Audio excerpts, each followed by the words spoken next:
ñanta nga kaca fanna munna wolomu laylatul kadri laylatul kadri la kummaya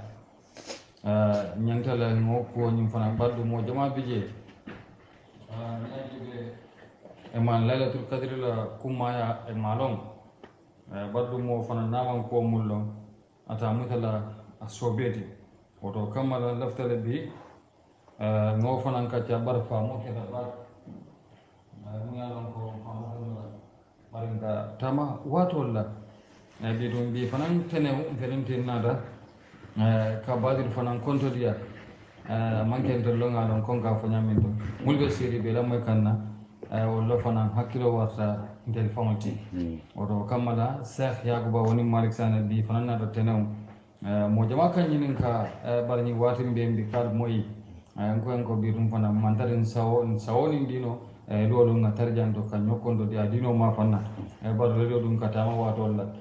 bi ɗum dépense o fana wasi ñawoña pour mool mi anon ko se ɓuri ɗum na dépense o ñin kono sa cheikh yakuban se lon sin furola bi ɗum mo lafta mon nan se ñokkonto diya sadje dino fana se fano o kammala mu yanon ko broye ko ɓe c'est faire que dron c'est ko e mool fana makoy akumada bake sadje dino fana enseignant konto dia koñi kon e wodo sege ko ba mbe konto na mba falen ko RTS radio famu ta se mba falen ilin karjan assalamu alaikum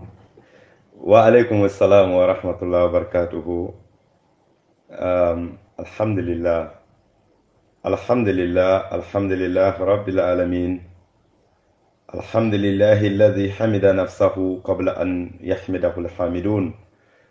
ثم الصلاة والسلام على أشرف المرسلين محمد بن عبد الله صلوات الله عليه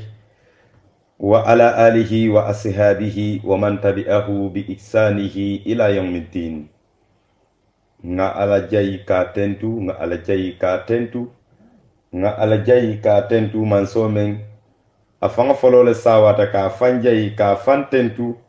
janning tentur lalu ka tentu kasal kila nyumama sallallahu alayhi wa sallam atala mudafi umume be fi samantoti Muhammad sallallahu alayhi wa sallam watamirin kola alay malik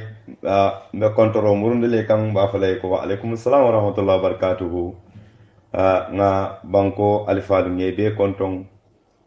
kabiri alfa kunda foka jinan duma muskunda ke kunda mba fala be assalamu alaykum wa rahmatullahi wa barakatuh anin kuma kanganin akasi mo ma duniya tonkon nano beto ngebe konton muslimi ala konton dirola kiso konton dirola arjanna dingol la nyo konton wala natale mu assalamu alaikum wa rahmatullahi wa barakatuh barka barke sa yaguba sise adala banke o male de dum be mun kadron sa ya funyamin to badum banko damam bi kele moy banko jama be je mul kelama na programme wala fakara tubabu du banko kan wal fanan fonse konto mul kelama anna sarala banko kan mbe konton na dino konton dirola ani misilma konton dirola bidum ani momondi ya don ko ya fanya min to momondi kelama programme woni na terol be siare mu ya don ko mo jama ka kila kina kan konton programme woni na kanunte yalla wodo kamadan be konton na bi sudo fanan na bi tenaw wodo sege ko ba laftale nga fanna mu yalon ko nga tikira kan nga koñin kacca badul mi ajube tiltan labam bolo kono dul tiltan labam ko joma be do mol katare baraji ni karolom ni karote bari tiltan labam ngamira la kummaya mu yalon ko laylatul kadri laftale ala kummaya wala la fisumante ya seho nga dumandin kacca koñin to sise ala malika baraka bake comme rayi tanyamin abe wonyalema niyamo ilate wasuto wala mu laylatul qadr ntalakkangato suto men man satalla ka sangala programme mu me bedada suto men nyanta kela men manyankela akuwa mu me be ka be yugdar ka dada asuto amununta koteke tilitan sabo nyin kono imma tilimu wannin kononto kono bay sunkarobe nyin bunda fuloleto tilimu wannin kononto tilitan sabo tilikilin dam man ka wala nyininje tilikilin ala fisamanteya wala ya sabu karo mume be kasum nyin kammala ko fo ala si marigi harjaxe ixa lungo nyin ya soto wala mu lailatul qadr lungoti yo lonnali ya ayu dar ka jube lailatul qadr e kabe karola tilital labang nyin abe wala kon sayin karola tilital labang nyin menga ba kono atili jon kilimmu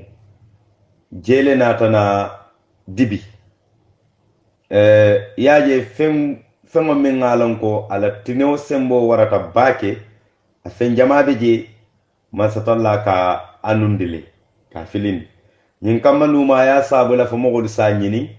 ka nyini alaste harje no wala ya sotono abe ko salatul wusta be nyamenna salol kono wo fanan dol ko lan sarolom dol ko subalem abe wo nyama lailatul qadr lungo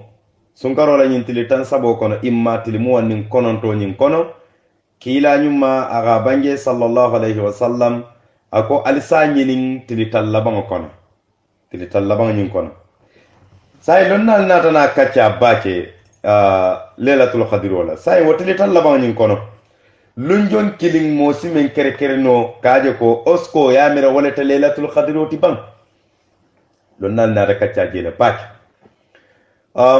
abe o kono Abdullah ibn Abbas ananyon jamalu e kone soro fanga jube harfu tan sabalam wala mu inna anzalnahu fi laylatul qadr harfu tan sabal abe ko karotil tan sabal ni nata jube ko take worowulo mu fem balati alala man sakundato yaje ko tilimu wanni worowulo suutolem worowulo mu ku balati man satalla ay daro ke sanfata worowula banku fata worowula lokun tili worowula lonna dol fangle nyin sata ko teke ko hanin naisa kila nyuma sallallahu alaihi wasallam afama menketa sidna Abubakar Siddiq abe naisa la ko dante la kila e otuma be sanji worowula le bare ala seno kata kan futu wala abe sanji konanto na ay sabita futu wala abe sanji konanto yo kammala worowula mu ku balati ala la masakundato amulunta ko take inna anzalnahu fi laylatul qadr wama adraka ma laylatul qadr ni laylatul qadr nya sabala be soro nyin kono akili wo kilimu harfu konanto let alako inna antelu anzalnahu ntella nyin alqur'ano jigindinan fi laylatul mubaraka suto barakaringla dulado jando soro nyin kono ko inna anzalnahu ntella nyin alqur'ano jigindi fi laylatul qadr la tawsutu wala la nyin wa sutu wala wama adraka ma laylatul qadr kila laylatul qadr fo yalo neba munum laylatul qadr oti yalo ba laylatul qadr yalo neba inna anzalnahu fi laylatul qadr ngani jindina laylatul qadr wala alqur'an wama adraka ma laylatul qadr muhammad fo ya fo yele munum laylatul qadr ti laylatul qadr walungo suto khairun atalfisiyata min alf shahrin kar wuli kilim batoti sa munatinna masatallaye kar wuli kilin konto ay kontiro ke karola fa ko kar wuli kilin afisiyata wo batoti dalilo le beji mole sotota nun bani israila ka fay samun samila dol ko samuna ala batulaba annabiyo molem ate ayasiyo mume beke jihadolet ka kafirol kele doron tilo mume be akabe ke jihadolet suto akawolo alay aka sutolo alay aka israho ke wato menna wala maka fonyo ke wato menna ala fonyo wato nyin adoyata bakel ake fonyo wato men ke woni mbe wonyama abe alabato nyin kono abe kelola abe alabatola abe kelola fo katabula nyin karwuli killing abe nyin alabato kona nene man ala soki han sinya killing kontola ha sam'una ni anene ma ala soso han sinya kilina na ya la jora ngota ita kafiro kele nyin kama limaniya nimmindo ya mutata ka kelo kemenna nyonko mola tamakulo nyonko mo atamakulo kulu jaro nyin wala babulu nimmindo ya muta nyonko mola wonyin asnano nyin anyin bono nyin anyin membe kulo nyin bala nay wotila dala doron aka kai robinoti jioti akemi abe wonyale atabe wonyale ma fo kafirolu jakalita a ala kuola katum karwuli kilingo lonnal ko niya kontu obe kanyandin sanji jalu wala mo sanji tan sai sanji saba karnani sanji tan sai sanji saba karnani momen nga jihado ke nyin kona e suuto belo alay ay kafirolu kele ala damma kam anene man ala soso abe ala ko doroneto ni tay nyin suuto kilingo soto doron ina kanyanta barajo la sai sunkar jalle ka tambi anin ka sunkar jalle sun alay kila mantol kanule de sallallahu alaihi wasallam ndere ka sunkaro jalle sun anin lailatul qadr jalle be nyin sunkaro li kono ka sunkaro sunkara kili sunkaro sunkara kili ni ale mari harje ya tan soto imma muwan imma tan saba dole be je ka fen soto fam men siyata woti wa mu harje balati men asembo warta samuna te ala kuna ta kafirolu jakhali soro nyin naji sababo mbe dun ka wole kono folo munatina lailatul qadr wonata mbe jele katala kato ni ko lailatul qadr be sunkaro kono abarajo mu nyineta abarajo mu sai lailatul qadr soto ta nyaadile dalila jom ala lailatul qadr o kere kere kadi kila mantolula kila nin amantolula sallallahu alaihi wasallam foka non na fahamu folo wo kola isina dunno akacha kono anin muna nyanta kela tilo kono aniya suto nyin kono anin mumman nyang kela kono ani malaikolu ni jitanan e kamu mo sifal le konton ani bu kamu mo sifal le konton e kadum korda sifa jumala kono ani bu kadum korda men kono e kadum mumbun sifa kono ani bu kadum bum mel kono kadu bundole be je bu kadum je korda dole be je bu kadum je modole be je bu ke konton sa wollo mum mo sifaluti jannin kadu wol kono kuoku ala sababo e kawle yitandi folo ni ala sababo yitandi doron isaje sinalo no yara nyin ku karle ya sabu nyin ku kar kita imma ni nyin lun karbe keri ni nyin ku karbe dame abe ko alala nemo ka kodi ya tella se ko malaikol buka dum koradol kono ha koradol be je malaikol buka dum bumu dol be je buka dum mo dol be je buka kon ke benari je kan ha mbe dun na nyin kono la domanding yang hakilo bulandi jela janni mbeta tambila sam'una nyin ala kuwe kafirul jakali ina tala musokan e kaye kede lafta ye kafum mayemma koy pour nye kefa yo fo muso ha kewla muso annabi mo nyingala muso e kaye liyemma koy doro nye kefa mbe nafulo dile la membe si ala bak al mun kisla nafulo la masiboma amin ala maliki nafulo ay ya jamale dada bara ya jamale tinya ay badi ya jama dada ay badi ya jama tinya wolam nafulo ay foro ya jama dada ay foro ya jama tinya nafulo ya sabu jama ya kodi alala dino la nafulo ya sabu hadamadin kalo ke nyima kini ka fen fo memman dia alay nyin kamay si domandin soto dorom nafulo ya sabu badingulu yebo nyoto badi yal kuyata nafulo ya sabu badi ya dolu diyata nafulo ya sabu isu wululaje ayadingolu tambindi nyola nafulo sabula nafulo ya sabu yikafutu do jabe kuyarin nafulo menteji futu ha e futu do jabe diyarin nafulo membiji doye do bali ya dingiti fenta bulu do ya dingiti modo la mala silolon fang nafulo memba bulu abuka ko cike abuka hani burewni ha e kamodo je asafo kontendi mo dila karla ha kane dingi di karla kata tabalu ninola fenta bulu ba marja sai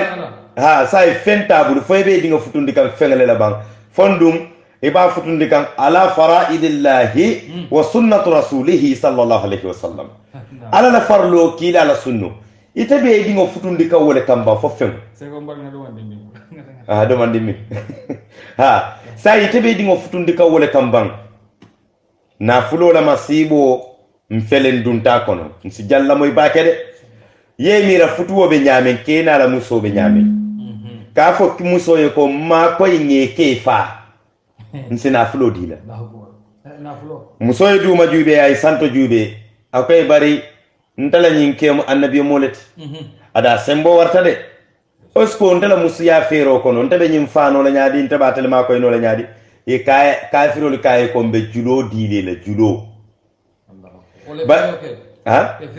ha bayri futu kewlam ina ka tara laren al sarka kan a wala nyin kono la imana sinota isujiro tano ya siti fay bambal iye fam funtindi dorom bayantel be suto be kala lori ngal la dudala alla ko da bunda da ni e fam funtindi nay kontele dorom ngasitle nsinano ma ngakanate allah akoy awabasa tiji albina fulo men di lan na jannal ba jannim ba kala la din na folo lailatul qadr wa nanyam be jele kacca kan ala malik alina fulo muso ko alina fulo din na folo kamuta bulo ko ha nsina do koki ye sano jama diala ye daimon jama diala anin kodo jama atara te ke fenta bulu bare ala babulu ala babulu abe jihadola alay sai na fulo musona ta na fulo je ka fisiyande afutu keti ka fisiyande alat ka fisiyande dinot ka fisiyande ala lakirat Allahu akbar abla banna dami ala malki malam futu jama ka ba mo wol kam nyim foko akebu ka nafa na fulo ni amay nafa na fulo akebu ka nafa kebu ka nafa aka wululal kam fa ka jare ka futuwo kuntu ka ban ka kundu ha futu kero ari kila ko sallallahu alaihi wasallam kom man tara futu la programme ko no bara bulata kumol kono be lailatul qadr kono bara bulata kumol kono kila ko sallallahu alaihi wasallam ako momo keta sababot ya futuwo kuntu ako alas arjana silo kuntu inyato ete silo jana eta duna arjana badan mon sije hakilitu baki alama laki musoye na fulo mutatembo menga kontanita akoy ali julodi ne julodi ala julodundi la dula koto ayama bobu ngokono kewo botana jihadidula nata apatarimba amma hakili fula sodo musola hani adu nyimbe kewo katara sunding anata kabira yemin ay domoro domandin kay istrao ke domanda e fonyo domandin awuli tala na filo la kote ay na filo ke ay na filo ke muso ka ete fonyo ninna domandi ban sula telale sula fero mo akay sula telale anu futu mu farlo let isina filo salinya wo nyama ala manyindi la pour yesu to be ke salota asabu ya farlo do tujede ni la muso tema de ni o ke na ala be ku yana e nyanta la nyanto di lala yena continuer la batola kabir muso yo foda men kewo kay ko samun kaya kay basatije anata ni muso be kacala ibe kacakan muso kay entede akay ente la ko en jakali baki akay wala munti akay tekkili ni nyin kafirolu dunta nyola e kamo men fa alala ya kontrolo e katara sundi wokan e kana sutolo alaye ite mo alala jombale te bari ngamire sembe koten nebela mente adama dungulula tilo musola de kala kewnu muso kacabe kacato ni futata tembo to doron kewo ka kullo be fo muso ele ala maliki nala manyo ya nyinin ka kaca ko na ka kaca baki iya imadi ala malika ka kaca baki ad baba la mbo nyale sai ha bay nyin kamako yo itale jefu sai kewo kay ko samun kay akay nyimu ala la sorolet akaye di akaye ha ay kew kacande aya kacande fo sino dun ta kewla sai sino dun tala aya kungola kew siso kam ababalo murmur la aba kacandi la nin kew barta do manda ka fa febe sino la ka fa ambe batarin ne ya ja ay kew kacandi wonyala faalo silang nyimbe tembo men do sai sino ya mutale musola fero ha a wulita ay julota ama bay ka bay ay julota ay kew bulu fulo siti foka bamban kut ka sim fulo siti fa bamban ta kut jawolu kamana fulo sabula kew barata sino to samun barata sino to dame ko man saddani ako juma ko jongan siti juma len siti ten ala musoka e kon tele siti aka yin siti dalila jong aka yi sembo la yin jakale lafte sembo lon na ite sembo men be la yin sembo ay jakale de wala nan be sit la fe yin julo kuntuno la fe ta kuntuno la aka yi di ako ha ya bulo bon di nyoto do julo be kuntunta ako muso aka yi julo tentelo di no la awuni ta sal jiom to ko ta continental na fi lol ha fano keta muso tata kafiro nyiliya akoy ngasit la kunu da bara julo ñu kuntule de e kay bimbe ne jolo le dile la silsila ne jolo mbe wala dile la pour ya siti nse kulo nyilu a arab kam malu nyili natino la bara pour ñin kam mba faama la nyame wala nam banati kan na kangol la wonyama tan akay mbe ne jolo dile la e kay mbe ne jolo dile la ya siti wala akoy ba sata jali wodinna ye jolo di yala wo suto kota ke ayo kacha sifa bula ke wala kota aya kacande fa sino ndingo ya muta kabin ke sino ta jolo ta ye ke bulo city ka simo city ne jolo la ani be muso ni me sabari ame sabari ala malik na fulo be lare ame na fulo la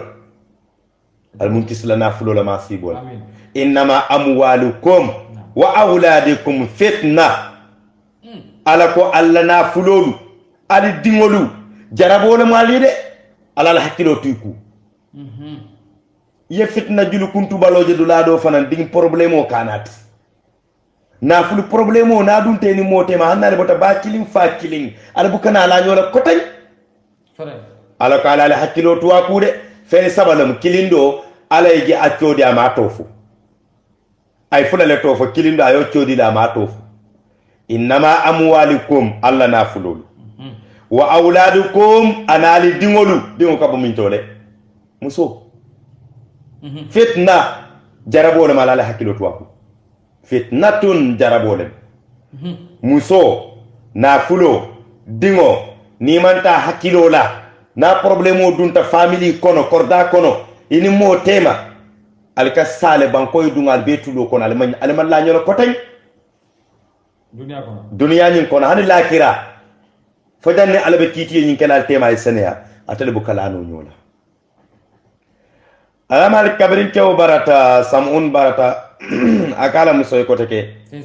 akay ko jongan sidi ten nana fili salwato sita muso kay tele siti abike ka ha ameka akay di akay ha aya bulo sawa ko tay jolo nyi be kuntu muso kay ente jakalindi de akay bar fonta man kela futu muso tibam akay ahan kay akay say foti nyanta kunun nan tamale bang yalla nyimbe keri nan sayinde alamal ke ko kuje ko kuma niyaje fo kan kabirin nunnum duniya la ko katar repeat kan duniya ko akatara repeat akatara sayin kan kanne katu nyin kamala ko kullu yawmin fi sha'ni yughnihi yubdiha wala yubtaliha lolo hada madingo itakatara itakamire be ku kutole kono bar wolun na fundite te amira ku kutole ma atara man kuma se wolun yaje ma hanin bi nyimbe kerin musko ka fo kewe watu dolu ete ntabuke te kenyalo mbuke kunkulon ite ya kuma folanye nte kenyalo na be findimma ha ete kono kuma folanye yaje okay musoni ngawla fa ke aka fonda man kele futu musoti aka ahankay aka sai dalile jong ibuke ko intema melon katule sembo nyi nganja kale ngako mume beke malono he aka sama mbafole le sembo nyimbe muntole la fakko bafole fano keta ako kafiro le ko ay jolo nyi fanan kuntule de wotuma kebe kelola kafiro dol fakan akoy bari nganyinin ka ala sembo be munto akaba fala nyele bi na ya fonya le hekatali en sobila na ya fonya mbasit la kut ngadi yalla ale akale hajoti kewo botanan jihado la na ta kotenga yemi a continue tala batola muso kay kori manyina kabira assalamu alaikum ta ko muso mun moti akaye nyinin ka men na kunu ko ba fala nyebi barna ka tan sunata da niye kata isina continue le batola kay ba satiji anara ko be kacale yalon samun a continue moro tale fo continue kala say a continue comme akatale kama rasta benyamin kala say nabe tala ka kuruntuwa no man wato do la ka sikale ka siti ya teoto ala ya so ala sembola a continue nyinito yaje ako musoye ko akay yenyinin ka men na manke futu nyoya tin ta fola de katum yalo ninja wolle batu kelola bara bitum futu o kamma mba fola yele eta mun telet anin kanunte ya nye kanule be futuri nye kanule yen kanule woto o kamma ntan nunne mo mba fola yele ala malki do ba nyingi bondi kanye na yele sango moy wala diata yede do ba nyingi bole na ya moy ye soron wala diata yede na moy mambalu o soto wala diata yede na ya moy ye ku jaw baake to ku ya balate kan wala diata yede jele sifa fula la be keri jele do katara jele kamoma jele do ka jele moye kanunte yaka ka jele moma bi wala siyata ka jele moye kanunte yaka mo hol sije hakili to bak mo kana hadama de mo kana son yetara nyim bunda fuloto e ka jele do ye ma sibo kay ka jele do ye kanunte yaka ni be jele la moye jela e kanunte yaka wala mo poti bari nyim muso kabiri na fulu kumo fota aka nyin jelo men be kana ka candingo sema men be bula kela aka bula la men kamma amanke kanoti sain kanotata ay men mira sonne me kona nabe men kuto nin kewo yo kala mutanun aba bula la janni wo wato be sila bar ala man kewo londindi yala aka e nyabe nanyun kuntinyo la kay aka nanyun kuntinyo aka ni yenyin kuntu na sembo ban yen siti yala aka mbe fala wonyala hani jiyo ni ma de nan tan wulno la nin samin no mfayi saka ka kuntu saka fala ala ko be fay be fay aka nanyun kuntinya kala saboni e kala sayoni ni rasta kala sayoni ni yenyin kuntu yen siti yala aka abadan nta kuno la yaje samuna la kuntinyo ni jannin katambi jela ayo kuntinyo ni meli bulata ka to poto la de ana fulan janga yo rasta ni membula kungoto ama bula kunto ko rasta faria ko me modol ka rasta kenyame pour dunia diya dolo mingo nyama saba mofa sunyaro tapale yalu hani de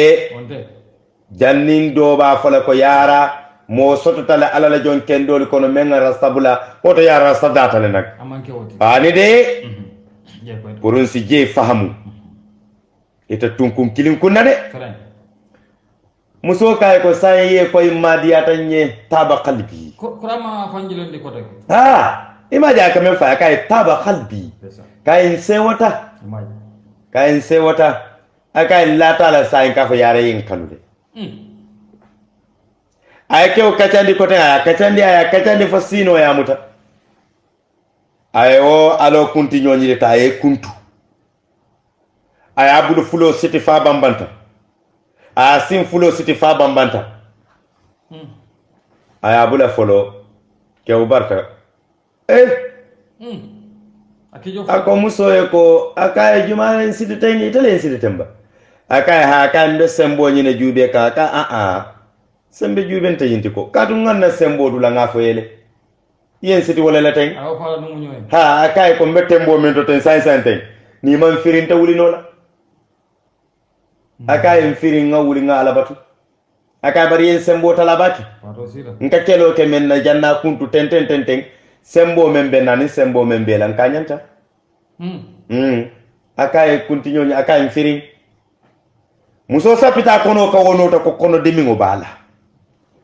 inna kayda kun nazim seho wala ala ko muso si hekatu nyede kacana nyamba na tika wona tinyala nyina ma muso be fanante de bete de muso salihinol be kerin muskendol be kerin musbetol be kerin me yalo alay wolle fan kanu kewdoluti akayen kono mun keta kono bendi minna qur'ano kono amanda fundila kata pour kata comme ati ay tan kewla la futa kata jonkonto ala mol kumandi ay wo funtol ki kew kay koy bamba yena yem firin ngawuli ngana saloke akay mbatu ngana kono atani wo funto ke da men dorom ay kafirol tar lorum banta akoy ko altata abe tembo men ta sembo banta Allahu akbar sain woluna ta wonyara mandoroy yasika inatata ya samba ate wuce ta dumandi ndoro kabraje ya samba faye kodi anata aya fa wurindi ka fa lembandi ani boro bulata kafirol non abe wurila iba mutala iba fala ko nima murumbe falal ajube fidi albenke sambala munto albenke sambala minto albenke fala abe wurila albenke sambala minto ya feroje de jamfa e jututala dawoda sidite singule kam kanyum fole jamfa e jututala dawoda ya siti singule kam bar nin ayatara sidite koma ala malike momo je jutula jamfa la mema al munkis la jamfa jawoma amin ya ke sambayta ta siti la ila pale bato comme ye dulale lo ka santo concrete ki perem bala mu je fanu ta adama do men katar jasi alla na tambita ye kew samba wala to ya siti pila bala kabiri ya siti fe pareta la ilaha illallah inata ya dadete kande nga funtindi kande nga kuntu ya numo kuntu ya nyake sa fulo be bondi ya kono musobe ka foko na be jube la musobe be jube kanya musobe je abije ha sanjuta ko me afata kewla le silan abena fulo le ku ala nga jang hakilitu baki alay maliki lamude atale ko munam lailatul qadrit ka jaba ko do ay senia wala be kuma kanga nyim funtindi kan ya bulo babulo kuntu kamara bulo kuntu ka singo kuntu asin kanto asillafa ka sepu ka kuntu abani yola ya mara singo fanan kuntu wanyama ya fel kuntu wajato fanga balala dama nyawo satala bar hakilo kaji naam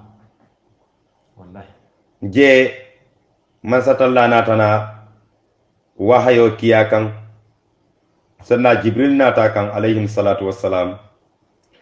akaye ko fa awha Allah ta'ala ilayhi ayu shay'in turidu bihim asna'ahu alaka sai ti lafta munala ngake sai alo yankan kada mun kono je ako kabirin ayo foda men na dorom ala yo faye fa qala uridu an tu'tiyani min quwwatin ako ala ko lafta yen sonna sembola hatta aharaka umuda hadhihi albayt ngamagam fonksi nyim pila likati nyim bilo be busandi sai nsembo me yesembo men dinanu fon foto sembo nyen sembo nyu murundi kambang ala kay mbafula dilele sañ musobe siri wo kafo kono yaje da men sinya kilinga ajijata pilal be katita bilo jurumata hadama de mo fem be jabi siyo kuntuta be tata lakira ka furinga fangala muso nyimma wala na lonnaliko wa ta'allaqa al-qafafisu yazunnu annahu yabulu ala allahi wala yadri annahu yabulu ala nafsihi wa kadhalika fa'ilu su'i yeko tonso ye den nabe sumuna ke kan yala ko katara duma akatara yiri yorle nin tonso be sumuna ke kan tonso la jikoto ataka sumuna ke ni masatalla ma fangale ayatara ma kala muta sumuna katara soronto kan afangale kan amalo ha ku jaw ke la be wonyale ma ni be ku jaw ke kan limit kala dandula kala ha ni man dandula kala e beta bulala kono e ma kala muta ifango ku jaw kela laban wala dabaro kana kupiya fangola kan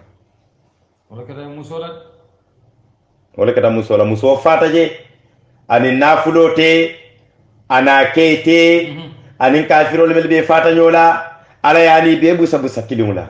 ala e kew sufu be sayama a continue tala jihadula muso nyamra man kunna ko nko kafirol nyidu ani mel fatanyola ala yani be busa busa kilimula jahannama Allah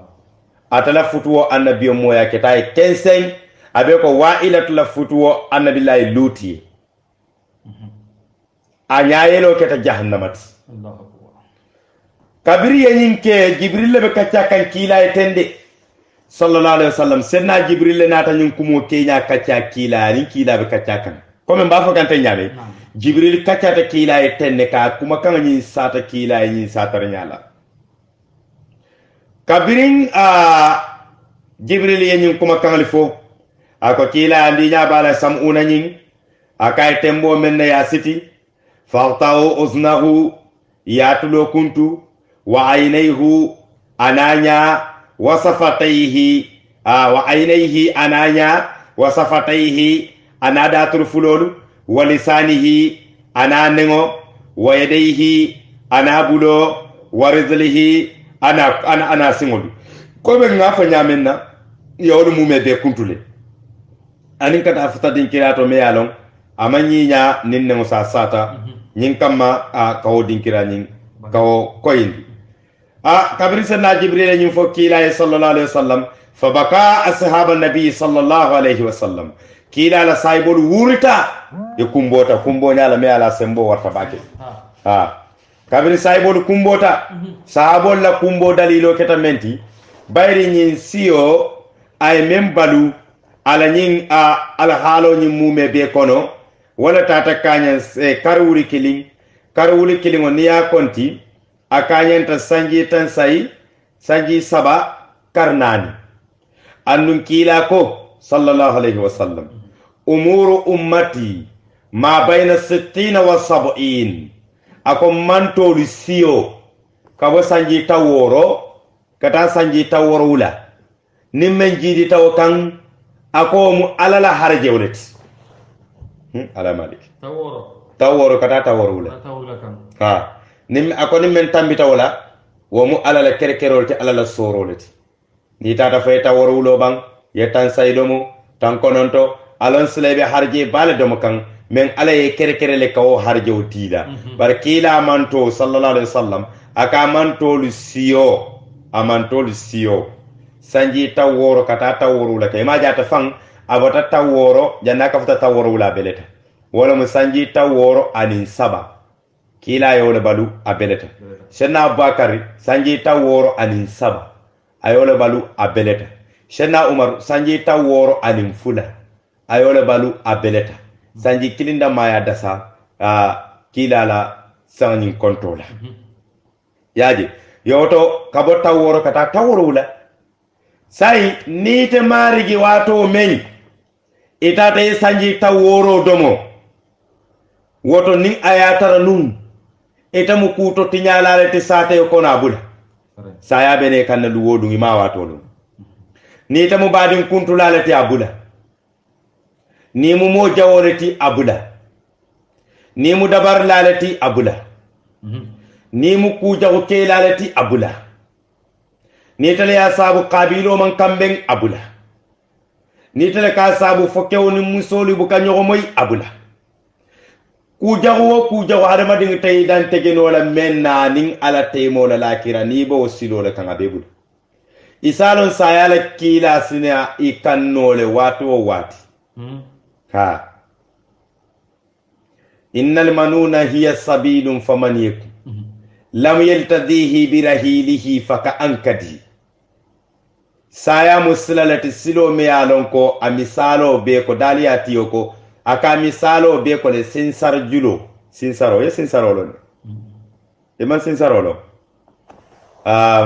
sinsaro mogol ka doko taten doko jango nyin kesen doko ka taten ka julo kala nyin julu bambandingo ka kungongoro ka dolika atodum manganaso ka afarasi ka amoro moro tembaira fasayata baki ka dinko sing ka bula kono la ka sinsaro nyinta julo nyinta ka doko kala ka mara manganaso la huo nyin kono la ataro be banko koto yo kana ka tiya keso kala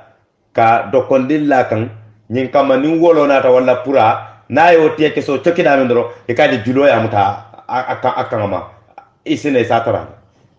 comme kuting be nyami sinsaro wa kammala kitabo tiyo ko akosaya be wonyale nami muta somanda askeno janni wularo asimuta sirtu itata rasulullah fo e ko atel akila ka mantol siyo be damento ete yo do domo sa ibe do bayindikan walla ete fulo yimbe domo eta woro domo yeta woro wulo fanga domo iye fan kalamuta ndebe tembo mento sa nga sanje ta woro wulo domo le ete nyanta mo nekala silam ko teke ete ka mun nyini duniya kono silam nama ke barakendo damat ete ka mun nyini silam nindi mbati yoro muyti ita manya fenyini na nama ke alabato tani ke komo dada na tare komo man tare bending akate komo le bende luwolun saya si cakam funole de ni fanga nole mu fanga ke barolem atinya abondi ikili ye sindi mbebi menton sitano le luwolum lafta kabiri nyaala jangale ke kilinti kumada yele sila fando dada katu luwolu sitano le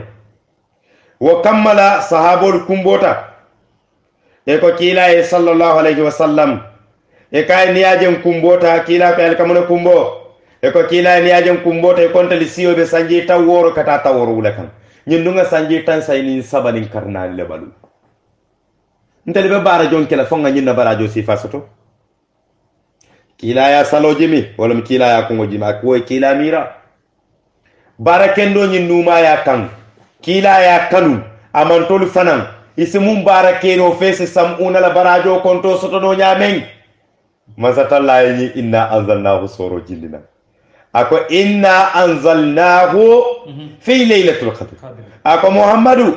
ni alqur'ano ntella ga jigindi nangayta muhammadu kan la tawsutola ntelu ala ninjo ayamaro di malaiko lela alinyin alqur'ano samba baitul izz duniya la ñi sam folo ñi men felente duniya ñi sango bungo be je ka kumandi bumbu ñaari mo walune alqur'ano be kaf ñoma ala ya be kaf ñoma ka be parendi ka bondi lawhil mahfud wala to ka di malaikol la ka samba manga sino to damen ngalo ka felenti ñi sangale to e ka fade baitul izzi bumbu ñaari mo ya alqur'ano samba manga sino ñi kono nin ala surata aya me jindi la banko kan akafa jibril ñi aya karita ya samba muhammad ye bankoka jibril ka domandin ta wala to fa banta sanji mo woni sabo kono sayin kabir wala fota dama ala kon telle alqur'ano jindi nan ñi suutola ntelu yalon la sarika lahu kafnyote alala bar sayin jang abe mun yitandi lan tella ka foko ala ye damiro naati ka fo jaman telu bari yara ala bala ala yato abala kiliyato wala mu hunyi membeje inna anzalnahu lillahi alwahidul qahharu ala mu masakilin doronati Allahu adama wala mu hunyinti ntelle ya jindi nanteli jong nta ala lemu ko malaiko li ala samba jana han sai fembuka ka fa alama ka ma ko ala masakunda to de fembuka ka fa alama ka alala ke kuwolu yitandi ala wala ka ala ma ko ya ke kuto da fengo do ya bata wala le ala ya nyafo da fengo ye pour ta ma ko yi fembuka ala ma ko yi lam yalid wa lam yulad wa lam yakun lahu kufuwan ahad ama fewulu femma wulu ala man sula fenna man hataji fenna kafunyo tala buka nyafo feye fembuka ala koto buda la ilaha illallah adam mala yo soto man saya kono wala na talamu man satiha wallahi wahidun man sakilin adam mala yo soto wala ya saba hadama dingo arububiyya man saganke ya kalon jommu alati ala malika sidiya nye bake pour kanyim fansum programme o soto pour ka kata kalon muna mu alati walakin be dépense ni kan ninga sponsor sara ku mara bak ha tuma do ala ba sona ya ala mo ala ya sona ya ha kalon jommu alati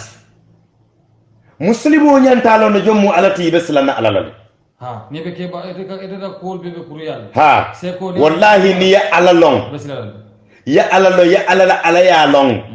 be silana alala wala na ala ko inna yakhsani min ibadi al ulama inma yakhsani min ibadi al ulama aw al ulama ala ko melka silanya na jomol kono mel yellon ha ako mel yello wala ka silanya la de bari ni man fe ngollo sa silanya wallahi sai nin jang yin anteno ya jang sai sai tay nin jata dala ma be jang ala maliki be jang kabiri somanda tilibulo mu me be jang fanyi suto ete yalon jato be jang momo tambe te janna bi jato nyin ka faale yale tete tin na jela bari ntama wolon bi mu men taman tar jang nyin suto len nata ntama wolon hanga hajo soto jang sai yima fanyi mbeta jele katum malong malo nga jato tolong bari malake baro bari man jato le ke baro lon katin ne malake baro amunu da ko take malon ko jato be jang ma foyen fanam e ma fonyen say ne ala malake katatan te jato be jam bi ay mun do kule ke jaay mun barale ke jam bi nki do ben farla fam be siri studio men fam ko jam mba mi la fa ben tawaten wala ne ka ala longa kumma ya tabaki mo gol ko wosu nyogo yala ka fa ko ay be ala fala je feti amran tamam ala lo tawti de hani de feti amran tamam ala lo e be fembale feyandi kam men meyir wata de ala mo alen somanta be wala dron jele man satalla ko nga alqur'ano jindi lailatul qadr wala ita muhammadu ko wama adraka ma lailatul qadr muhammadu lailatul qadr osko yalo nan kadu men foyete yalo bam foyna ya kace yele bam ha harfu su'al le beje mani men beje harfu su'al nyinin karo harafodum wama adraka ma lailatul qadr muhammadu foyalo ne mummu lailatul qadr ti yalo ne bam ala fongona ta fanjabi ako laylatul qadru khairu min alfi shahri akon kanyi suto kilingo men foye atele barajo warata karwuli kilin batoti karwuli kilin jong albe men wosiola ale niyobe ku yari ngala kafo ko albo barajo soto no la nyaadi men keta samuna la do ku woti karwuli kilin sanji say kar sanji say sanji saba sanji tan say sanji saba karnani abe suto kilin kono kar kilin kono mbadi lela mfele ngadila ini mantolu ala nyini sunkar karo kono la nali ya soto doron sam una la barajo konto mbadi lalla hannal siyo mala siyo konto si ansenema ala mal kada bade go nyanta moneke la alay wala sab nabi la musa ay ala nyininka ako alay ko jonka bara jumala ke memu ita ala tati ala kay musa e fanyinin ka wala ba ako alay fo salo de ala kay salo fe man tar jirin kombe jola aka ahan kay oto yo ke kungle aka e sungo dum ala maliki be jigiri ne ten ka fa be nyi sungo men ke ka lakira pour ala yejo fe man tar jiri wala ndeke be jiri wala le dente mete talonde e be jikiri yala wala ne buka sondo morokel e buka jiyomi e ke fanja fandi ko bel e be jikiri jole la lakira ako musa e ko fe man tar jikiri kombe jola ba aka ahan kay jiko musa ko ala ya kay woton ta mawolon ala kay mawolon akay ha aka hadama dingo ni be nyonga hadama dingo ni ba kanula akanunta ala damma kan ni ba konna akonta ala damma kan kana kon ala soto kan kana kon ala londo kan kana kon ala darajo kan kana kon ala nyato ta kan kana kon ala mendiala atafsuruna an-nasa bima ataahu Allah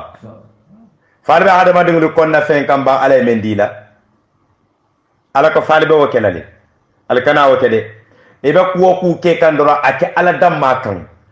imanan wa ihtisaba lillah mbenin ke kan ala doro ne kan woto kam ala malik kila man toru ala nata dinnan fele karo nyin kono fele til tallaba kono sai atota maliki bul ala maliki bul silam abe lailatul qadr nyinin na fata nyinin na atota bulu e ba nyinin na fata nyinin nan ko lailatul qadr lungu nalu wasita malaikul kana malaika jamala ka jiban ko ka wolu ala maliki yalla ngafa ko modam tadla jam ko korda do be je malaikul bu kataji modo le beje bu ke konto bungo do le beje bu kadunji korda do le beje bu kadunji ala maliki nim malaiko le jiyo commencé lailatul qadr lungu ni titela la bo be katal jikan alungo fanga la mu jiyo fangati dalilo le fanan ke jindi wolum ya kumandi lungo nyi atogo do fana mu nyinti sitiyo lungo deto lungo kado banko kan ka fala wolum tap kabir lansaro sisi banko ka block dalilo muna sabu malaikul kana banko kala malik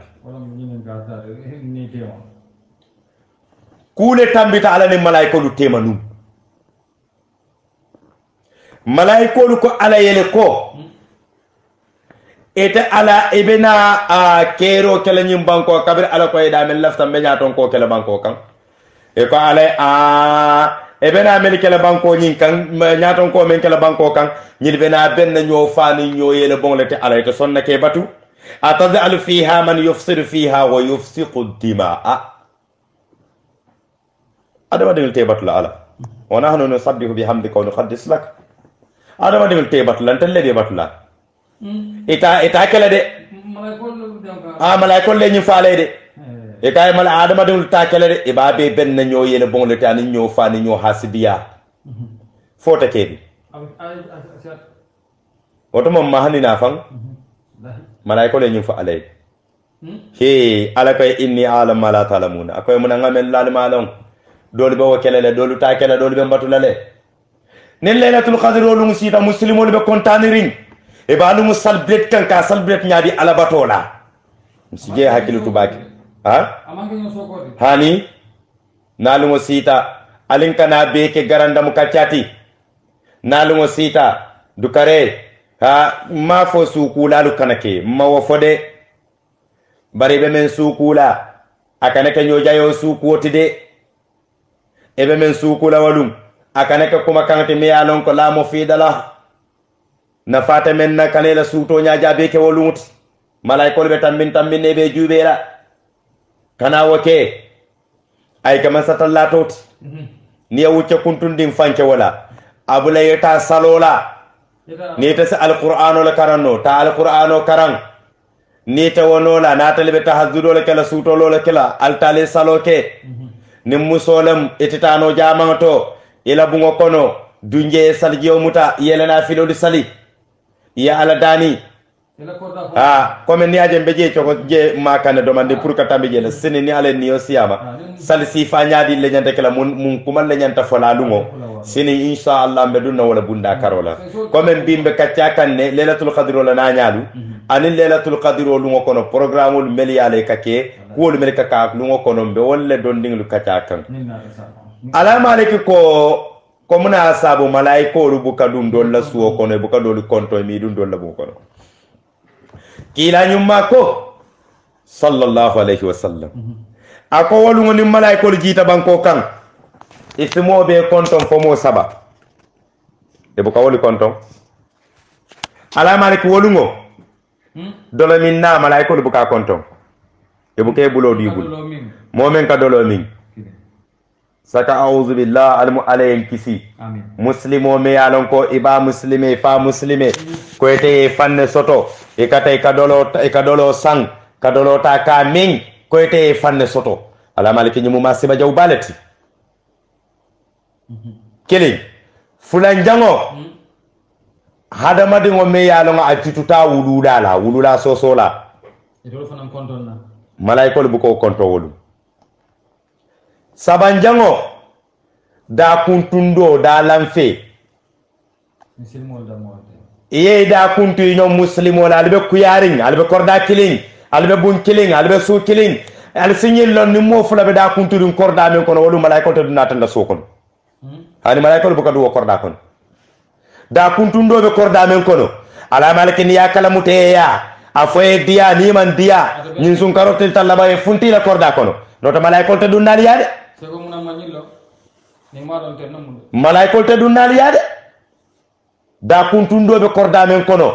albe korda kilin kono ali yaade da kuntu nyola malaikol te dunnal la suwo kono wodum e taman jutu na fen soto foyina e man jutu mola foyi fa aduna je badin kuntula wa fana be korda men kono e tala do ko ta fenti foka badin mal kuntu atan la korda kono malaikol te dunna je malaikol bu keta fanga jaato konton ebe bungo men kono mi dun je ebe korda men kono mi dun je hanini benta silo kay bu kay konton dolo minna dalam fela badin kuntula wulula sosola ani muso men be juturi nga kela muso men bu ka kela kumo mo yabuka sunga kela ya marola malaikol bu kay konton imi du ila bungo kono imi tarandi be damen ititala je fereng ke ko di jelal ala malik alamu alayhi somanta be ngola amin mo gol si silam baake nyi lungula kaaje ko fo altala man so simma koy nyimbe korda meli kono amolule ibera mo kan nyi kembe dolu nimme nga mo ya tare ya lon korda kar nin kar be kunturunje sini la samato dum yetaji ya nyun kuma kan sendima de ko furandima ha nyintili tallaba kono nyin sumen be keta ila sungo kana ke yen ken senti konko kensa